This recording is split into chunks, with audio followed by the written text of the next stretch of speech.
মৌলভীবাজার থেকে হবিগঞ্জ যাওয়ার পথে একাধিক স্থানে বাধার মুখে পড়েছে এনসিপি কেন্দ্রীয় নেতাদের গাড়িবহর। শ্রীমঙ্গল থেকে হবিগঞ্জের রশিদপুর পর্যন্ত অন্তত 4টি স্থানে তাদের আটকে দেওয়ার পর শেষ পর্যন্ত কামাইছড়া পুলিশ ক্যাম্পে মামলা দায়ের করে মৌলভীবাজার ফিরে যাওয়ার সিদ্ধান্ত নিয়েছেন এনসিপির শীর্ষ নেতারা।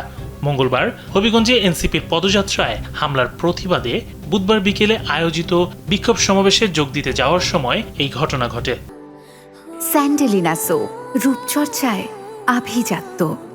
বিকেল 4:30টার দিকে মৌলভীবাজার হবিগঞ্জ সড়কের শ্রীমঙ্গল চাকন্যা ভাস্কর্য এলাকায় প্রথম ব্যারিকেড দেয় পুলিশ। প্রবল বৃষ্টির মধ্যে এনসিপির কেন্দ্র নেতারা সড়কেই অবস্থান নেন।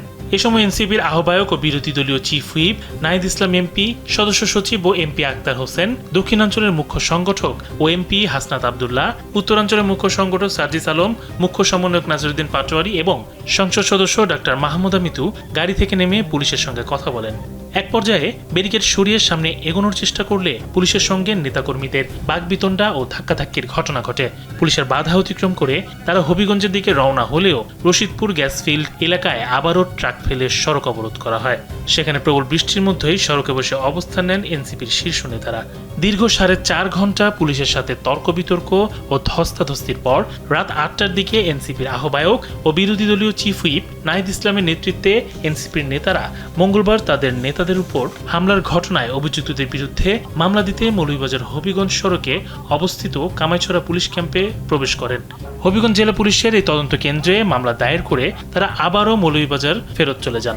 আজকে আমরা অভিযোগটা দায়ের করেছি, ভিডিও ফুটেজে বিশ্লেষণ করা হবে। তো পুলিশ যেটা হলো ওইখানে বিশ্লেষণ করে যখন মামলার কোডটা পাবো, এটা কোন অনুযায়ী সাজানো হয়েছে সেটা এখানে আমরা বলেছি। এটা যারা এখানে আছে সবাই জিকে গাউসের অনুসারী। গতকালকে হবিগঞ্জে আমরা মানুষের সাথে কথা বলেছি, আলোচনা করেছি। যখন বের হব সেই সময় আমাদের উপরে হত্যা চেষ্টা করা হয় এবং বিএনপির জিকে গাউসের যারা অনুসারী রয়েছে তারা আমাদের উপরে চেইন, হকিস্টিক, রামদা দিয়া হলো আঘাত করে। তো সেখানে আপনারা দেখেছেন সার্জিস আলমকে নির্মমভাবে আহত করা হয়েছে। অনেকের একটা ক্লাস 10-এর বাচ্চা হলো চোখ তুলে নেওয়া হয়েছে এবং সেখানে আপনার আমাদের যিনি সদস্য সচিব ছিলেন তার হলো হাত ভেঙে দেওয়া হয়েছে। 20 লক্ষ টাকার মালামাল চুরি করেছে। আমরা সেই প্রতিবাদেই আজকে একটা বিক্ষোভ মিছিল চেয়েছিলাম। সেই বিক্ষোভ মিছিল যখন আমরা ঘোষণা করেছিলাম, এরপরেই আবার ছাত্রদল, যুবদল তারাও সেখানে অস্ত্রশস্ত্র নিয়ে মহড়া দিয়েছে।